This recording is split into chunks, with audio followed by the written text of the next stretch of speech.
We are overtime with Josh Larky. It wasn't enough that we had a 4-hour show. We have more to talk about. One team that I think Josh Larky has takes on, I've seen how he feels about James Cook on Twitter. We'll get into that in a minute. In general, the Buffalo Bills are an interesting team. They're an enigmatic team. They're very difficult for me to figure out. There's things that can go right. There's things that can go wrong. I don't draft Bills, not named Stephon Diggs and Josh Allen, with any kind of confidence. And I'm wondering how Josh Larky feels about this team and how he's playing this team from the wide receiver position to the running back position to the quarterback, tight end, down the board. A lot of fantasy points to be scored there. The question is by whom, how, when? Josh. So I want to say first off with Gabe Davis, I have actually started to warm up to Gabe Davis, a player I loved as a rookie. And then everyone loved him way more than I did. And I was like, well, I can't draft Gabe Davis in round 4. What are we doing here?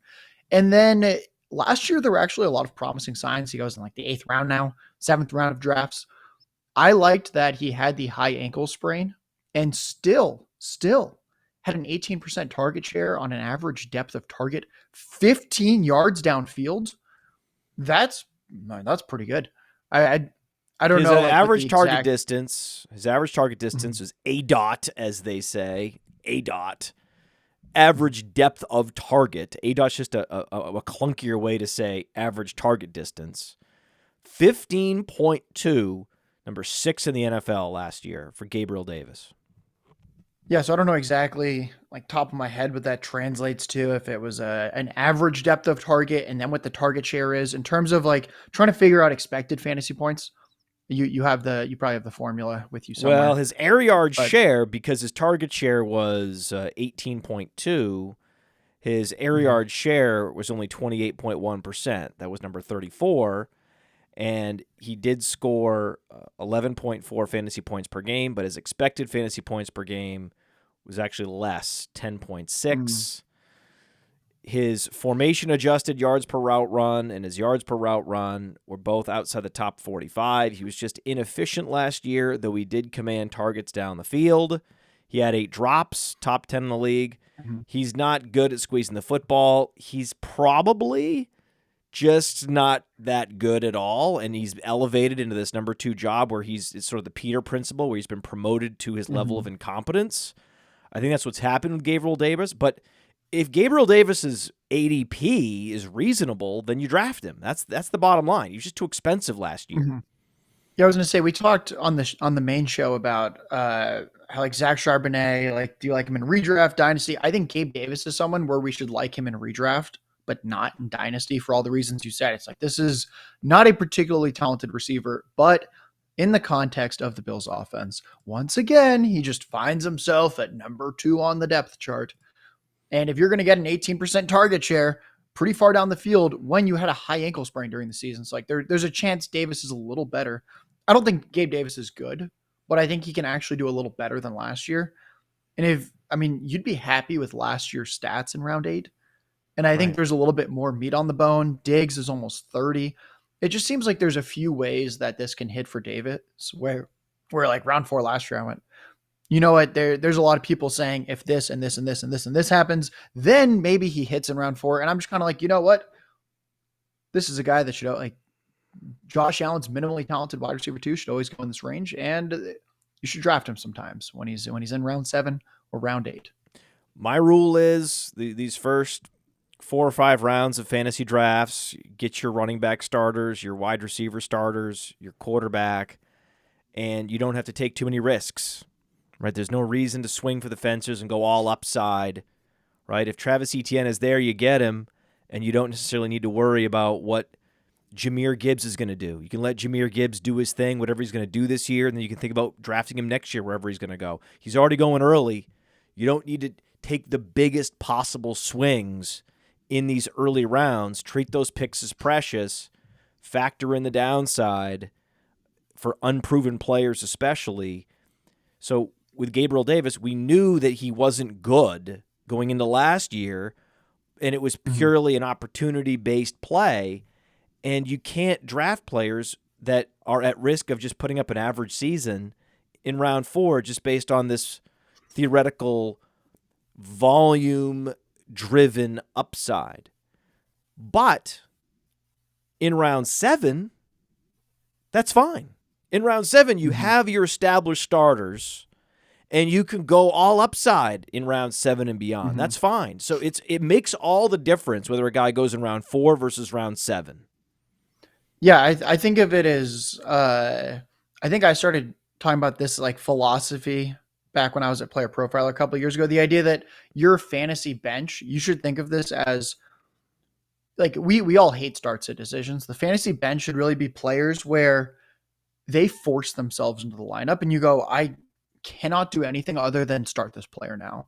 And I think you can see that with Gabe Davis, where if he's getting 6-7 targets a game at a pretty high depth of target and he's pretty efficient, you could see him kind of like squeak out like 900 yards and 10 touchdowns. Like Mike Williams, I think, had a season like this 3 or 4 years ago where he had like the yardage wasn't fully there, but the touchdowns were there. Like there's different ways Gabe Davis can hit. And that's kind of what I'm looking for. It's why we like stacking like upside handcuff running backs on the benches. You're like the starter goes down. Like if you have Jalen Warren and Najee Harris goes down, you know what to do. There's no start set decision. Jalen Warren is now in your fantasy lineup and you don't have to, there's no anxiety about that decision. There's no like, oh man, like I don't know who to start this week. And like Gabe Davis can be that guy where you take him in round 7 in 1 or 2 weeks and you go, you know what, this guy just has to be my wide receiver 3 every single week. Or like if he doesn't hit, you'll know pretty early on too. If for some reason like Dalton Kincaid or something happens and it's like, oh, Gabe Davis isn't really the guy, great, you just drop him. But I think it's very easy in the first 2 weeks, you'll know if you have an every week starter with him. That's right. That's right. And Mike Williams is a great comp. When you look at play style, this Mike Williams is a downfield clasher who was inefficient and was putting up a lot of his production based on air yards, right? He was an air yards play, was one of the league leaders in unrealized air yards one year because he's not the most efficient guy. And as they brought his target depth down and had him running more short and intermediate routes, that's when his target share went up, his total targets, fantasy points, everything went up. So you could also see that where they bring the target depth down, maybe have some other players running the deeper routes this year, and that might unlock the efficiency and the fantasy scoring where it's the best of all worlds, where he starts getting more targets, he's actually catching more targets, actually putting up more yards per target, even though they're at a more shallow depth. That's all very much in Gabriel Davis's range of outcomes, and if he has a Mike Williams career trajectory, that's best case scenario. Neither one of these guys are that good, right? No one thinks, oh, this guy's a phenomenal wide receiver. No, he's a big outside clasher doing outside clasher things in the NFL. It's not making the biggest difference for your team, but man, Chargers certainly don't want to lose Mike Williams and have to play Quentin Johnston in that role based on what we're seeing in preseason, all these drops. Woof. We'll see if a Khalil Shakir, for example, can step up and actually start to command targets down the field. He has more speed, actually, than Gabriel Davis. So it always made sense that they would find a real field stretcher that runs a sub 4.5 that would actually command those 15-plus yards down the field targets. And then both Diggs and Davis could be running in those short and intermediate zones and make life more difficult on opposing defenses. So I like that. Is there a third or fourth wide receiver option other than Shakir that you're monitoring in Buffalo? Yeah, so I'm a little bit concerned with what is it? It's Shakir. Oh God, there's Deonte Harty. I want to say there's even a third guy there. Deonte Harty's the other guy. There might He's be another guy that could. That's the other guy that is a candidate to step into that field stretching role.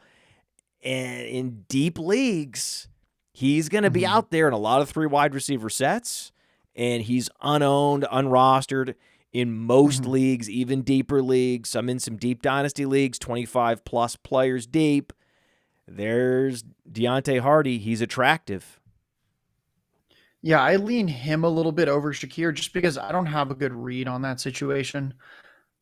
And Shakir, I think he was a very underrated prospect, incredibly efficient in college. Was he at Boise? I want to say it was an Idaho college. Yeah, it was Boise Very, State. very, That's very right. That's Boise right. State, very efficient. And then Deonte Harty was actually very efficient in the NFL 2 years ago with the Saints. Correct. We've all seen that stat where it's like yards per route run among players with at least like 20 targets in 2021, and then Deonte Harty's like fifth or sixth on the list, which is kind of cool. I mean, it shows there might be something there. I just think that I don't know how this is going to play out. He's way cheaper. The guy that I've really been interested in is Dalton Kincaid, simply because it looks like he has a pretty inside track to a lot of slot snaps. He's got the draft capital. They traded up 2 picks in round 1 to take him. One thing that I liked is that it was kind of like the New York Giants with Darren Waller. The Bills wanted the best receiving weapon, and they felt like Kincaid was just the best receiving weapon available at that stage. And it's not like they planned on going tight end necessarily, because again, they recently extended Dawson Knox. It was the idea that they knew like Diggs and Davis is not as good as it could be. Diggs is getting older. He's still very good, but he's getting older.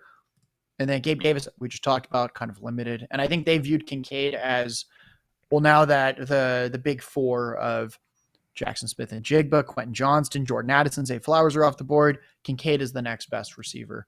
And when I had NFL insider Ari Mayrov on my podcast last week, he kind of said the same thing, where he made the Darren Waller parallel. So it wasn't just me making it in my head. He was like, the Bills legitimately thought Kincaid was the best receiving weapon, in quotes. So I just think, like, if we're trying to crack the slot receiver type puzzle, we might as well draft the guy that's tight end eligible. And I know some people are like, oh, Kincaid goes in round 12. That feels early. And I'm like, guys, I don't really care what round he goes in. Once it hits a certain point, like round 12 versus round 18 really doesn't matter that much. When if you end up getting the Bills slot receiver with tight end eligibility, I mean, we think that's a pretty big home run. And from all my research, I'm sure everything Player Profiler has done backs this up. Slot snaps for tight ends generally lead to more fantasy points. Like, you want slot routes, not inline routes. Seems like Kincaid kind of has that potential cheat code where he's like Mike Gesicki. We saw Mike Gesicki, who kind of stinks, put up some pretty decent fantasy seasons. And that's just what happens if you're a tight end, if you're tight end eligible and just playing exclusively in the slot. Yeah, there's a lot of targets to go around in this high octane offense in Buffalo, and not a lot of good receivers outside of Stephon Diggs. This is what we're talking about. Like, is it going to be Deonte Harty? Is it, I don't know, maybe it's going to be this other guy, Shakir, and then, oh, well, Gabriel Davis, he's not dead yet. Like, maybe he was, playing hurt last year. Maybe this, maybe that, maybe this, maybe that. Dalton Kincaid's a first-round pick. Dalton Kincaid is a smooth operator, and he's been shredding training camp. This is the rookie tight end you need to be drafting. Of all the rookie tight ends Easily. for seasonal leagues, this guy is it. Okay, this guy is it. Now, in a lot of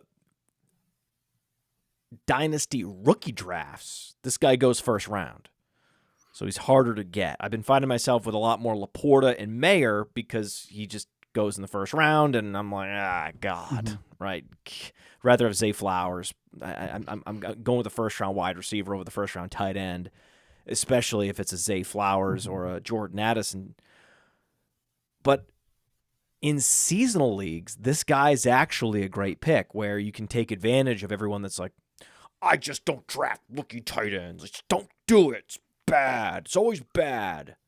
Well, it's usually bad. It usually doesn't pay off. This is a particular case where we need to be discerning and say, well, this actually, violates that rule of thumb where he is in line for a lot of targets.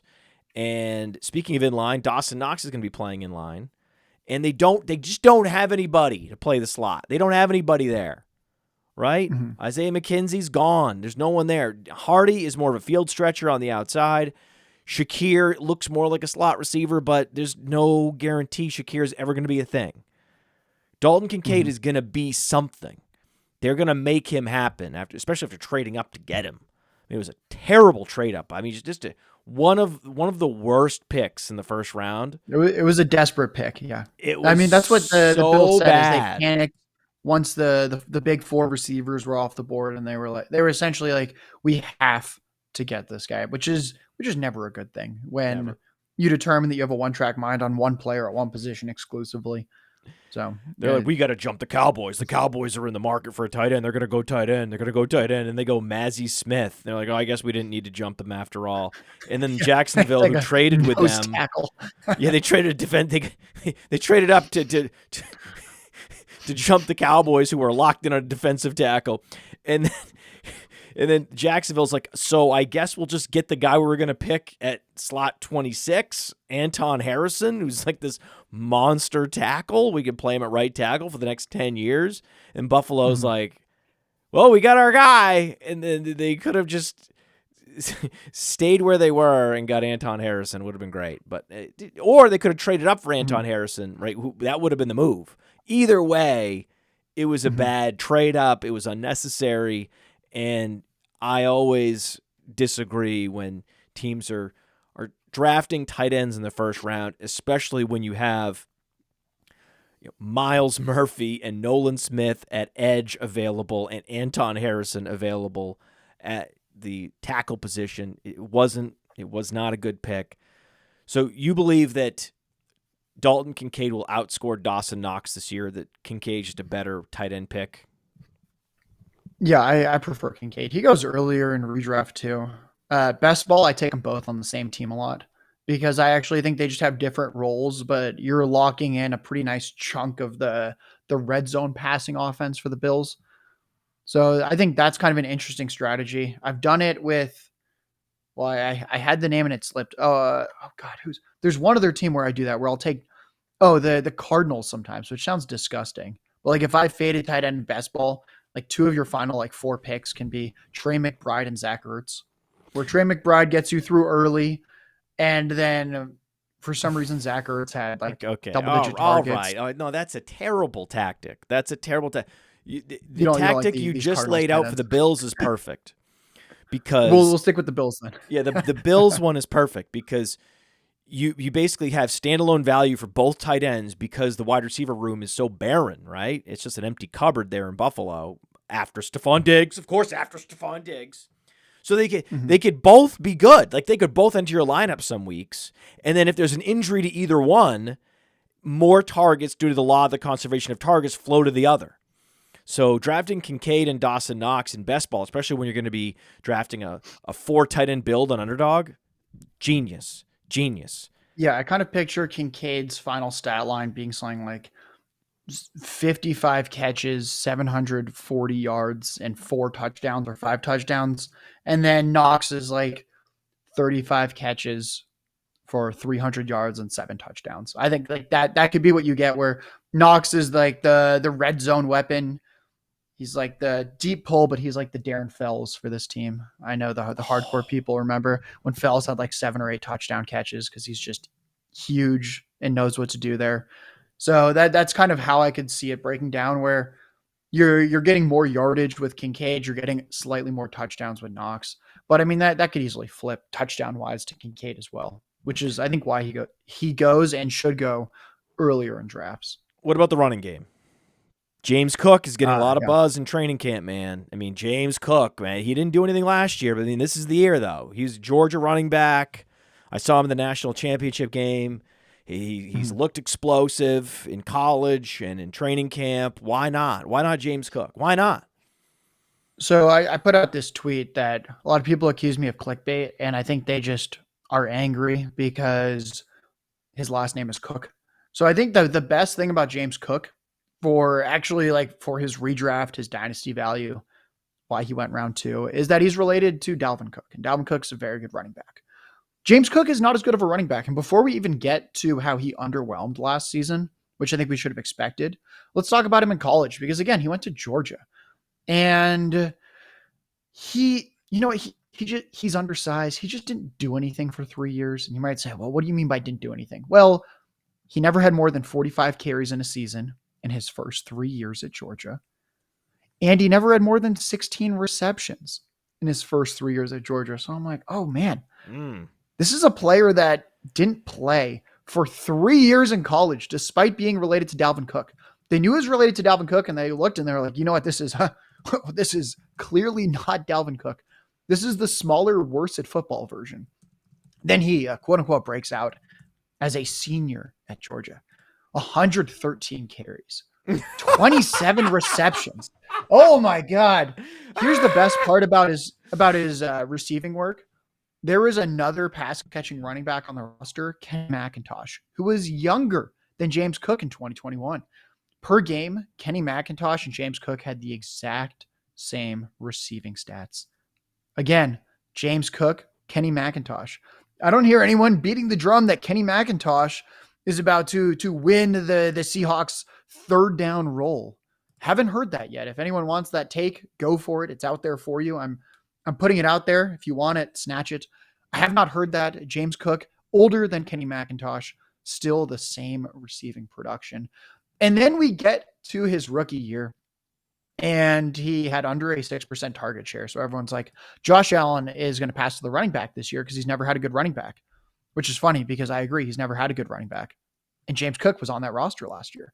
So they're like, well, no, he was a rookie. They're going to ease him in. And I'm like, oh, well, Devin Singletary must have been huge competition then, which is why Devin Singletary went on the open market and got a 1-year deal for under $3 million from the Texans.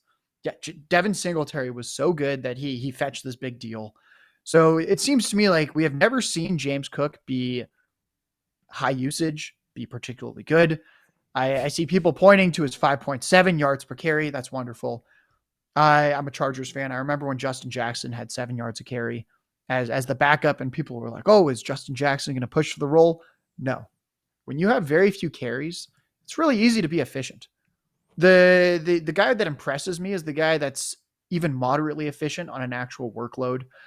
And also, James Cook is just so far down the pecking order for any type of touchdown scoring because we have Josh Allen. And people are like, well, the Bills want Josh Allen to run less at the goal line. They saw what happened with Cam Newton's career. I agree. They probably want him to run less, which is why they have Damian Harris and Latavius Murray. I prefer Harris slightly. I could be talked into Murray, but we're just going to talk about Latavius Murray because... Well, Damian Harris did limp off the field, pointing at his knee this past week. He does not look good. He does not look good in camp. He does not look healthy.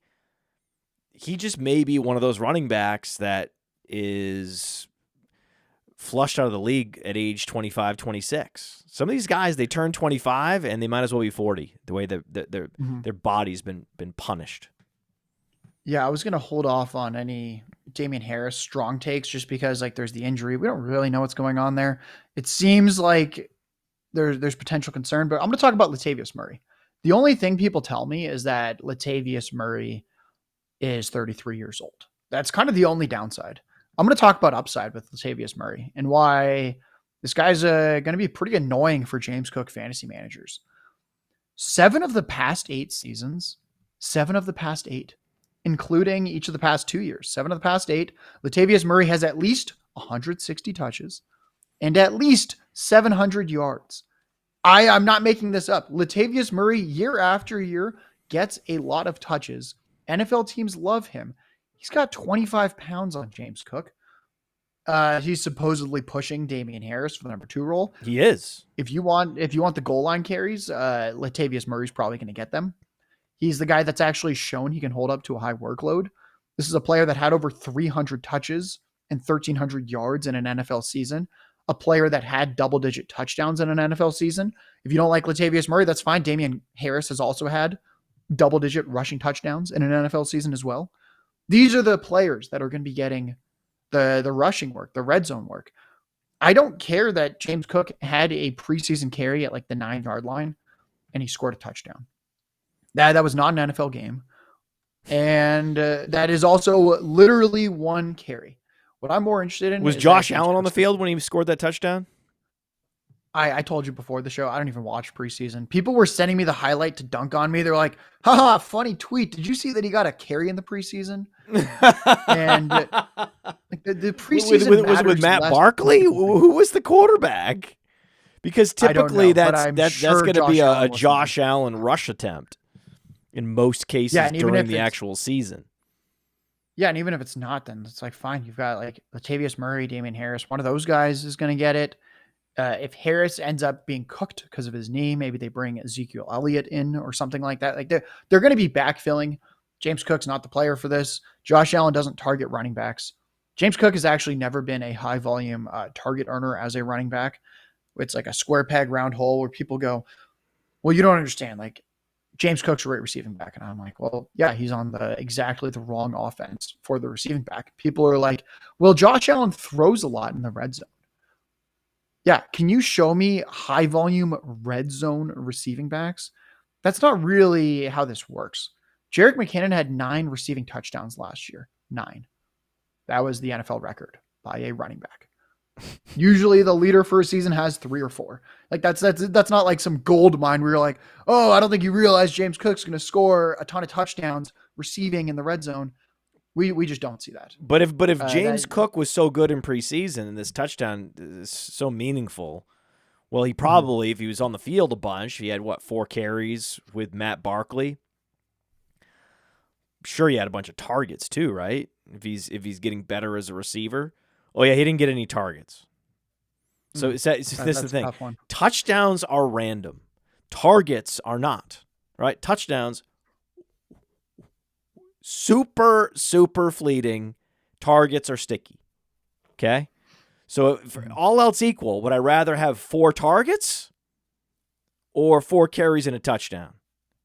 4 targets. Yeah. I would love to have seen if he got 4 targets. I mean, that would have been cause for celebration, even if they went nowhere. Even if he had 4 targets, 3 catches, 12 yards, that would have been the reason to celebrate.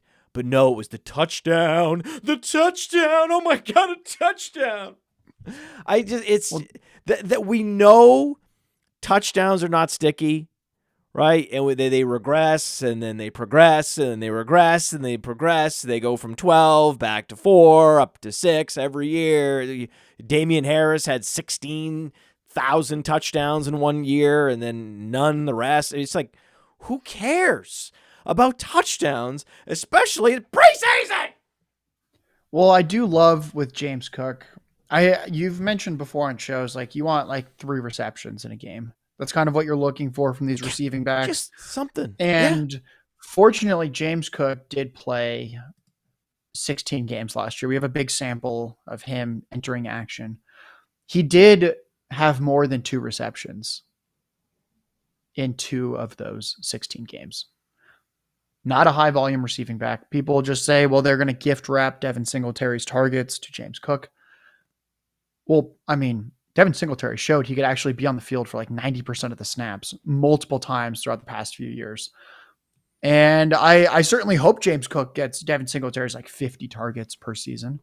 I don't think people realize that those are targets, not receptions. That might translate into 35 receptions, which again is 2 per game. It's very, very difficult for me to get on board with James Cook as this elite receiving back in a Josh Allen offense. He kind of looks to me like he's going to get 2 catches a game, 5 to 8 carries a game, very, very occasional touchdown. And a lot of people also tried to dunk on me on Twitter when I was pooping on James Cook by saying, I don't think you realize this guy, I wouldn't be drafting him if he was going at RB24, because I don't know if he's going to finish as a top 24 running back. The thing is, he goes at RB30. That's why you should draft him. And I was like, exactly. I completely agree. I don't see him being a top 24 running back either. So again, why are you drafting a running back that you don't even see having top 24 potential? The James Cook zealots they were telling me they wouldn't draft him top 24 because they don't think he has the upside for that. I can find many, many running backs who have top 24 upside that go outside the top 24 picks at the position. If you want a 199-pound running back who is the de facto starter on one of the league's best offenses and is good in all phases, actually better than James Cook as both a runner and a receiver, and he goes many rounds later, I give you Kenneth Gainwell. If that's the type of running back you want, that's the type of running back you need, go get Kenneth Gainwell, because James Cook is Andre Ellington. That's who he is. That's his ceiling, and that's not good enough. It's not good enough. It's not even worth a bench spot, right? If he were going later, we would have some kind of conversation, right? Once Gainwell's off the board and true workhorse backs, actual RB1 possibilities in their range of outcomes. Let's talk about Roschon Johnson. You can talk about like a Tyler Algier as a handcuff, or a Jerome Ford as a handcuff, or a Jalen Warren. These players all have theoretical top 12 running back for a period of time, like a 4-week stretch. You can see it, right? You can see it from Jalen Warren. You can see it for Algier in the efficiency metrics last year. You can certainly see it for Roschon Johnson. I mean, my God. Mm-hmm. You can't actually see it with James Cook. We have to get to the end of underdog drafts where the running backs that are being drafted are in his archetype of minimal upside. It's embarrassing. He's kind of like he's an embarrassing running pick back where version. he goes. No. He's like the running back version of Gabe Davis last year, where it's a Bills player, and people say, well, if this and this and this happen, then he's really good. And I think that's James Cook, where Gabe Davis, it was like, well, he's going to stay the receiver 2. He's going to increase his target share significantly. He's going to score a ton of touchdowns. He's on the Bills. James Cook, it's the same thing. What do we need this year? We need him to actually command targets, which he didn't actually really do until his senior season in college. And even then, wasn't any more than running back Kenny McIntosh. And then we're like, okay, well, we need him to command targets on this Bills offense, except Josh Allen doesn't throw the running back. And then we need him to get goal line carries, which he's never gotten at any point in his career. The most rushing touchdowns he had in any season in college was 7. Last year, he had 2. This is not, we're projecting touchdowns. And then it's like, well, I think he's just going to get a lot of carries. You know what? Maybe he gets carries. Great.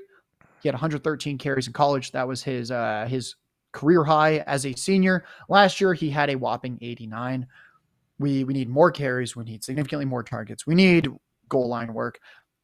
It's Gabe Davis all over again. I understand that he now goes in like round 8 for James Cook. And it's not like round 4 Gabe Davis. It's not quite as bad, but it's the idea that we need like 3 things to hit for him to pay off. And I just go back to, okay, he's on the Bills. Other than that, I wouldn't be interested. You want to know who needs a lot of things to go right and plays on a good offense and goes really late in drafts? Like Josh Palmer, where you're like, oh, like if Quentin Johnson doesn't fire and if Mike Williams or Keenan Allen gets hurt and the good Chargers offense, great. We can draft. You're legally allowed to draft Josh Palmer with your final pick. Wouldn't you rather have Devon Achane? I probably would. Yeah. Doesn't Devon Achane, he's a similar player. These are undersized backs who have a clear path to being the slasher in a ascending or prolific AFC East offense. But Devon Achane actually has world-class speed and a year as a primary back putting up over 1,000 yards with 11 touchdowns and 36 catches in college. Mm-hmm. So Achane's a better runner and a better receiver at this point than James Cook. At least we have the evidence of him being better in all those phases than James Cook. And you could argue that the level of competition for touches is similar in Buffalo as it is in Miami. What's the big difference between Latavius Murray and Jeff Wilson?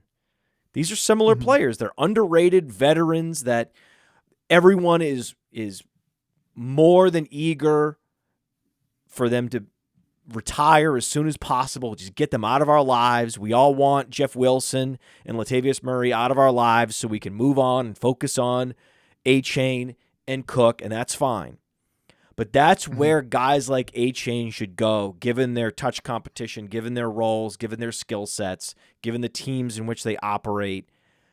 After pick 100, Achane is currently going at pick 107, 108 at the Fantasy Football Players Championship. That's where these types of running backs should go. Unless James Cook is going in the triple digits, right? I'm not interested.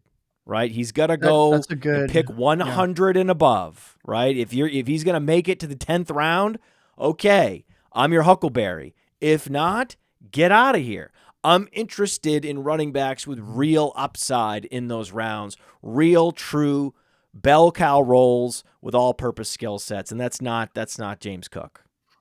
I like the Achane comp where my biggest concern with Achane is size, which is in many ways one of my biggest concerns with James Cook. But like you said, Achane had a much better college profile. The Dolphins offense could be similarly good to the Bills if Tua Tagovailoa stays healthy. He's actually a lot Tua faster looks like than the type James of Cook too. yeah, he's faster. Tua looks like the type of quarterback that's going to check the ball down more to Josh Allen. Tua, we know for absolute certain, I will guarantee this. Guarantee that if both Tua and Josh Allen play 17 games, or actually, no, we'll just say on a per game basis, Josh Allen will have more rushing touchdowns per game. Like, Oh yeah, if there was ever a quarterback that I knew would be like not allowed to run at the goal line, it's Tua Tagovailoa with the concussions. So I'm very confident he's not vulturing any touchdowns rushing in that offense. So I really like that. I think with James Cook, if you really want a running back, just take like David Montgomery, Rashad White, like a round and a half earlier. Like just take a guy like that where we know they're going to get a ton of touches, and you don't have to worry about anything with James Cook and like size because these guys have 20 plus pounds on him. Just take a running back around earlier. And that's right. then when James Cook's going, there's other running backs, there's other positions you can target, but he's just in a bad spot with ADP. And as we've talked about, this is not a profile that has ever done it because James Cook, again, has never done it at any level. He's never been fantasy relevant. If you're doing fantasy points per game in college, hasn't done it in the NFL. What are we doing? Final question. Get you out of here. You're on the clock. Josh Allen or Jalen Hurts? I generally like when my quarterbacks run. So I'm going to go with the quarterback who runs more, who has a better offensive line, who has a better top two receivers, who has a better tight end. Just give me Jalen Hurts, QB1 for 2023.